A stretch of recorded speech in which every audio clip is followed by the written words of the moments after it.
Hello everyone, welcome to Keno academy YouTube channel. So ಇವತ್ತಿನ ಕ್ಲಾಸಲ್ಲಿ ಏನಪ್ಪಾ ಅಂತಂದ್ರೆ nursing syllabus for the all competitive exams. So ಏನೇನು ನಮ್ಮ ಕಾಂಪಿಟೇಟಿವ್ ಎಕ್ಸಾಮ್ಸ್ ಬರ್ತವೆ, ನಾರ್ಸೆಟ್ ಆಗಿರ್ಬೋದು, ACC ಆಗಿರಬಹುದು, CRE ನಲ್ಲಿ SNO ಅಂತ ಕೇಳ್ತಾರೆ, ಜಿಪ್ಮಾರ್ ಆಗಿರ್ಬೋದು, ನಿಮಾನ್ಸ್ ಆಗಿರಬಹುದು. ಸೊ ಈ ತರ ನರ್ಸಿಂಗ್ ಕಾಂಪಿಟೇಟಿವ್ ಎಕ್ಸಾಮ್ಸ್ ಅಂದ್ರೆ ಸೆಂಟ್ರಲ್ ಗೌರ್ಮೆಂಟ್ ಅಲ್ಲಿ ಕಾಲ್ ಮಾಡ್ತಾರಲ್ವಾ. ಸೊ ಅದಕ್ಕೋಸ್ಕರ ತುಂಬಾ ಫ್ರೆಶರ್ಸ್ಗೆ ತುಂಬಾ ಡೌಟ್ ಇತ್ತು ನರ್ಸಿಂಗ್ ಅಲ್ಲಿ ಏನೇನು ಓದ್ಬೇಕು ಅಂತಂದೇಳಿ.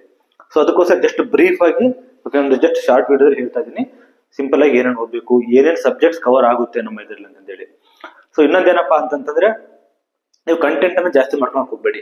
ಓಕೆನಾ, ಕಂಟೆಂಟ್ ಜಾಸ್ತಿ ಆದಷ್ಟು ನಿಮಗೆ ಕನ್ಫ್ಯೂಷನ್ ಜಾಸ್ತಿ ಆಗ್ತಾ ಹೋಗುತ್ತೆ. ಅದಕ್ಕೋಸ್ಕರ ಕಂಟೆಂಟ್ ಶಾರ್ಟ್ ಆಗಿರ್ಲಿ. ಓಕೆನಾ, ಬಟ್ ಹಾಗಂತೇಳಿ ನಿಮ್ಗೆ ತುಂಬಾ ನೂರಾರು ಬುಕ್ಸ್ ಸಿಗುತ್ತೆ, ನೂರಾರು ಅಪ್ಲಿಕೇಶನ್ ಸಿಗುತ್ತೆ, ನೂರಾರು ಟ್ಯೂಟೋರಿಯಲ್ ಸಿಗುತ್ತೆ, ಓಕೆ, ನೂರಾರು ಅಕಾಡೆಮಿ ಸಿಗುತ್ತೆ. ಸೊ ನಿಮಗೆ ಕನ್ಫ್ಯೂಷನ್ ಆಗಕ್ ಹೋಗ್ಬೇಡಿ. ಯಾರು ಆಲ್ರೆಡಿ ಏಮ್ಸ್ ಆಗಿರಬಹುದು ಅಥವಾ ಸೆಂಟ್ರಲ್ ಗೌರ್ಮೆಂಟ್ ಹಾಸ್ಪಿಟಲ್ ಆಗಿರ್ಬಹುದು ವರ್ಕ್ ಮಾಡ್ತಾ ಇದಾರೆ, ಅವರನ್ನ ಕೇಳಿ ನೀವು ಯಾವ್ದನ್ನ ರೆಫರ್ ಮಾಡ್ಕೊಂಡಿದ್ರಿ, ಯಾವ ಬುಕ್ ರೆಫರ್ ಮಾಡಿದ್ರಿ, ಅಥವಾ ಯಾವ ಕೋಚಿಂಗ್ ಸೆಂಟರ್ ರೆಫರ್ ಮಾಡಿದ್ರಿ. ಓಕೆನಾ, ಸೊ ನಿಮ್ ಸಕ್ಸಸ್ ಹೇಗೈತೆ ಅಂತ ನೀವು ಅವ್ರನ್ನ ಕೇಳ್ಬೇಕು. ಕೆಲವು ಜನ ಸುಮ್ಮನೆ ಓದ್ತಾ ಇರ್ತಾರೆ, ಓಕೆನಾ, ಬಟ್ ಎಕ್ಸಾಮ್ ಕ್ರ್ಯಾಕ್ ಮಾಡಿರಲ್ಲ. ಬಟ್ ಹಾಗಂತ ಹೇಳಿ ಅವ್ರು ನಾಲೆಡ್ಜ್ ಇಲ್ಲ ಅಂತ ನಾವ್ ಹೇಳ್ತಿರಲ್ಲ. ಸೊ ಇವ್ರಿಗೆ ಆಲ್ರೆಡಿ ಎಕ್ಸಾಮ್ ಕ್ರ್ಯಾಕ್ ಮಾಡಿ ಬಂದಿರೋ ಕೇಳಿದ್ರೆ ಏನಾಗುತ್ತೆ ಅಂತಂದ್ರೆ ನಿಮಗೆ ಒಂದು ಐಡಿಯಾ ಬರುತ್ತೆ. ಓಕೆನಾ, ಸೊ ಅವರು ತುಂಬಾ ಎಕ್ಸಾಮ್ ಬರೆದು ಬಂದಿರ್ತಾರಲ್ವಾ. ಸೊ ಯಾವ ಸಬ್ಜೆಕ್ಟ್ ಅಲ್ಲಿ ಓಕೆನಾ ಸಬ್ಜೆಕ್ಟ್ ವೇಟೇಜ್ ಎಷ್ಟಿರುತ್ತೆ ಅಂತ ಅವ್ರು ಹೇಳ್ತಾರೆ. ಸೊ ಅದಕ್ಕೋಸ್ಕರ ನೀವು ನರ್ಸಿಂಗ್ ಪಾರ್ಟ್ ಮತ್ತೆ ನಾನ್ ನರ್ಸಿಂಗ್ ಪಾರ್ಟ್ ಎರಡು ಬರುತ್ತೆ. ನಾನ್ ನರ್ಸಿಂಗ್ ಪಾರ್ಟ್ ಅಲ್ಲಿ ನಮ್ದು ಈಗ ನಾಳೆಯಿಂದ ಮತ್ತೆ ವಿಡಿಯೋ ಸ್ಟಾರ್ಟ್ ಮಾಡ್ತಾ ಇದೀವಿ.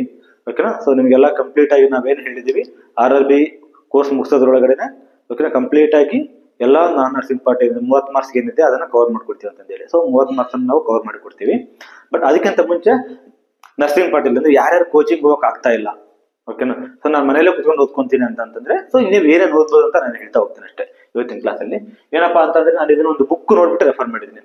ಆ ಬುಕ್ ಯಾವುದು ಅಂತಂತಂದ್ರೆ ನೋಡಿ, ನರ್ಸಿಂಗ್ ಟರ್ನಿಂಗ್ ಪಾಯಿಂಟ್ ಅಂತ ಹೇಳ್ಬಿಟ್ಟು. ಓಕೆ, ಸೊ ಈ ಬುಕ್ ಅಲ್ಲಿ ಏನ್ ಕಂಟೆಂಟ್ ಇದೆ ನಾನು ನೋಡಿ ಹೇಳಿ ಮಾಡ್ತಾ ಇರೋದು. ಸೊ ಇದು ನಿಮ್ಗೆ ತೋರಿಸ್ತಾ ಹೋಗ್ತೀನಿ ಫಸ್ಟ್ ಏನೇನ್ ಬೇಕು ಅಂತ ಹೇಳಿ. ಓಕೆ ನೋಡಿ, fundamental of nursing. So fundamental of nursing ಅಲ್ಲಿ ನಿಮಗೆ ಏನು ಇಂಟ್ರೊಡಕ್ಷನ್ ಅಂತ ಹೇಳ್ಬಿಟ್ಟು ಎಂಡ್ ಆಫ್ ಲೈಫ್ ಕೇರ್ ಅಂತ ಬರುತ್ತಲ್ವಾ. ಓಕೆ, ಅದರಲ್ಲಿ ಸೊ ಫಂಡಮೆಂಟಲ್ ಆಫ್ ನರ್ಸಿಂಗ್ ಅಲ್ಲಿ ತುಂಬಾ ಹ್ಯೂಜ್ ಆಗಿರುತ್ತೆ ವೇಟೇಜ್. ಸೊ ಅದೇ ಇಂಪಾರ್ಟೆಂಟ್ ನಿಮಗೆ. ಆಮೇಲೆ ಫಂಡಮೆಂಟಲ್ ಆದ್ಮೇಲೆ medical surgical nursing part 1 part 2 ಎಲ್ಲ ಏನ್ ಬರುತ್ತೆ, ಪ್ರತಿಯೊಂದು ಮೆಡಿಕಲ್ ಸರ್ಜಿಕಲ್ ನರ್ಸಿಂಗ್ ಅಲ್ಲಿ ನೀವು ಇನ್ಕ್ಲೂಡಿಂಗ್ ಅನಾಟಮಿ ಫಿಸಿಯಾಲಜಿ ಕೂಡ ಕವರ್ ಆಗುತ್ತೆ. ಓಕೆ, ಮೆಡಿಕಲ್ ಸರ್ಜಿಕಲ್ ನರ್ಸಿಂಗ್ ತುಂಬಾ ಇಂಪಾರ್ಟೆಂಟ್, ಫಂಡಮೆಂಟಲ್ ನರ್ಸಿಂಗ್ ತುಂಬಾ ಇಂಪಾರ್ಟೆಂಟ್. ಅದಾದ್ಮೇಲೆ ನೆಕ್ಸ್ಟ್ ಯಾವ್ದಪ್ಪ ಅಂತಂದ್ರೆ ಪೀಡಿಯಾಟ್ರಿಕ್ಸ್, ನೆಕ್ಸ್ಟ್ OBG, ಆಮೇಲೆ ಕಮ್ಯುನಿಟಿ. ಈ ಮೇನ್ ಇಂಪಾರ್ಟೆಂಟ್ ಸಬ್ಜೆಕ್ಟ್ ಯಾವ್ದಪ್ಪ ಅಂತಂದ್ರೆ ಇದು 4 ಇಂಪಾರ್ಟೆಂಟ್ ಸಬ್ಜೆಕ್ಟ್ಸ್. ಜಾಸ್ತಿ ವೇಟೇಜ್ ಈ 4 ಮೇಲೆ ನೀವು ಕಾನ್ಸಂಟ್ರೇಟ್ ಮಾಡ್ಬೇಕಾಗುತ್ತೆ. ನೀವೇನು ಫಸ್ಟ್ ಇಯರ್ ನರ್ಸಿಂಗ್ ಅಲ್ಲಿ ಓದಿರ್ತೀರಾ ಫಂಡಮೆಂಟಲ್ ಆಫ್ ನರ್ಸಿಂಗ್, ಅದರಲ್ಲಿ ನಿಮಗೆ ಒಂದು 50% ಅಷ್ಟೇ ಅಪ್ಲೈ ಆಗೋದು.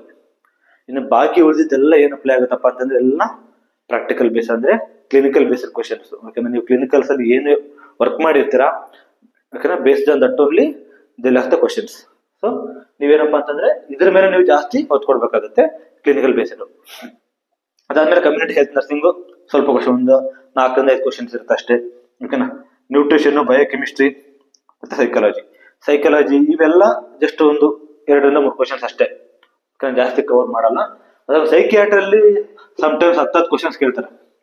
ಓಕೆ, ಸಮ್ಟೈಮ್ಸ್ 10 ಕ್ವಶನ್ ಕೂಡ ಕೇಳಿದ್ದಾರೆ. ಸೊ ಲಾಸ್ಟ್ ನರ್ಸ್ 10 ಕ್ವಶನ್ ಕೇಳಿದ್ದಾರೆ. ಸೋಷಿಯಾಲಜಿ ಕೂಡ ಅಷ್ಟೇ ಒಂದು 2 ರಿಂದ 3 ಕ್ವಶನ್ ಕೇಳ್ಬೋದು ಅಷ್ಟೇ. ಓಕೆನಾ, ಯಾವ್ದ್ರಲ್ಲಿ UPMS ಒಂದು ಎಕ್ಸಾಮ್ ಆಯ್ತು ಲಾಸ್ಟ್ ಇಯರ್, ಅದರಲ್ಲಿ ತುಂಬಾ ಕ್ವಶನ್ ಸೋಷಿಯಾಲಜಿ ಬಗ್ಗೆ. ಆಮೇಲೆ ಮೊನ್ನೆ ACC ಕೂಡ ಇದ್ರ ಬಗ್ಗೆ ಒಂದು ಅಟ್ಲೀಸ್ಟ್ ಒಂದು 5-6 ಕ್ವಶನ್ ಬಂದಿತ್ತು ಯಾವ್ದು ಸೋಷಿಯಾಲಜಿಯಲ್ಲಿ. ಆಮೇಲೆ ಮೈಕ್ರೋ ಬಯಾಲಜಿ ಆಗಿರಬಹುದು. ಓಕೆನಾ, ಫಾರ್ಮಕಾಲಜಿ ತುಂಬಾ ಇಂಪಾರ್ಟೆಂಟ್. ಓಕೆನಾ, ಸೊ ಇದರಲ್ಲೂ ಕೂಡ ಅರೌಂಡ್ ಮೋರ್ ದನ್ 5 ಕ್ವಶನ್ಸ್ ಇದ್ದೇ ಇರುತ್ತೆ. ಅಂದ್ರೆ ಡ್ರಗ್ಸ್ ಅಡ್ವರ್ಸ್ ರಿಯಾಕ್ಷನ್ ಆಗಿರಬಹುದು, ಆಕ್ಷನ್ ಆಗಿರಬಹುದು, ಆಂಟಿಡೋಟ್ ಆಗಿರಬಹುದು. ಸೊ ಈ ತರ ಕ್ವಶನ್ಸ್ ಫಾರ್ಮಕಾಲಜಿ ತುಂಬಾ ಬರುತ್ತೆ. ಸೊ ಇದನ್ನ ತರವಾಗಿ ನೋಡ್ಕೊಬೇಕಾಗ್ತೀನಿ ಫಾರ್ಮಕಾಲಜಿ. ನೀವೇನು ಫಾರ್ಮಕೈನೆಟಿಕ್ಸ್ ಡೈನಾಮಿಕ್ಸ್ ಎಲ್ಲ ಹೋಗ್ತಿರಲ್ಲ ಅದು ತುಂಬಾ ಇಂಪಾರ್ಟೆಂಟ್. ಓಕೆನಾ, ಸೊ ಅದಾದ್ಮೇಲೆ ಫಾರೆನ್ಸಿಕ್ ಟಾಕ್ಸಿಕಾಲಜಿ, ಇದರಲ್ಲಿ ಜಸ್ಟ್ ಮೆಡಿಕಲ್ ಲೀಗಲ್ ಕೇಸ್ ಅಂತ ಹೇಳ್ತೀವಲ್ವಾ. ಸೊ ಮೆಡಿಕಲ್ ಲೀಗಲ್ ಕೇಸಸ್ ಅಲ್ಲಿ ಇಂಪಾರ್ಟೆಂಟ್ ಆಗುತ್ತೆ. You can expect only 1 or 2 questions.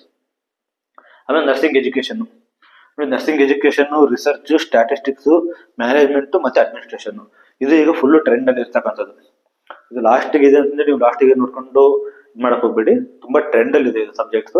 ಓಕೆನಾ, ನೀವು MSc ಏನಾದ್ರು ಮಾಡ್ಬೇಕು ಅಂತಂದ್ರೆ MSc ಎಂಟ್ರೆನ್ಸ್ ಅಲ್ಲಿ ತುಂಬಾ ರಿಸರ್ಚ್ ಆಗಿರ್ಬೋದು, ಸ್ಟ್ಯಾಟಿಸ್ಟಿಕ್ಸ್ ಆಗಿರ್ಬೋದು, ನರ್ಸಿಂಗ್ ಮ್ಯಾನೇಜ್ಮೆಂಟ್, ಅಡ್ಮಿನಿಸ್ಟ್ರೇಷನ್ ತುಂಬಾ ಕೇಳ್ತಾರೆ.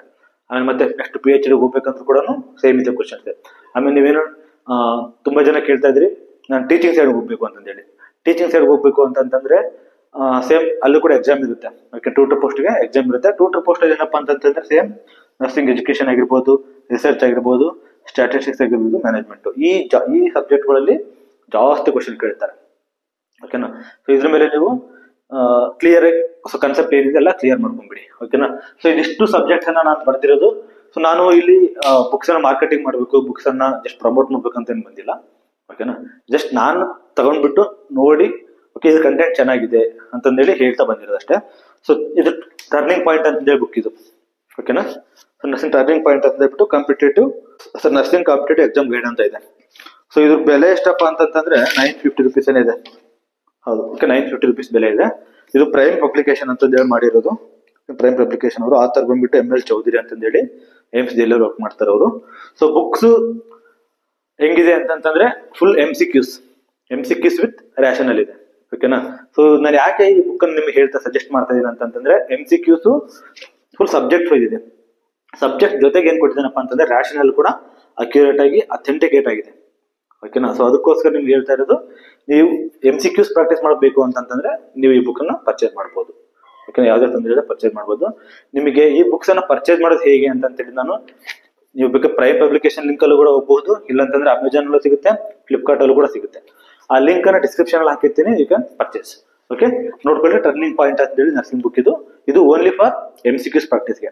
ಥಿಯರಿ ಯಾವ್ದು ಹೋಗ್ಬೇಕು ಅಂತ ಹೇಳಿ ಮತ್ತೆ ನಾನು ನಿಮ್ಗೆ ಹೇಳ್ತೀನಿ ನೆಕ್ಸ್ಟ್ ವಿಡಿಯೋದಲ್ಲಿ. ಓಕೆನಾ.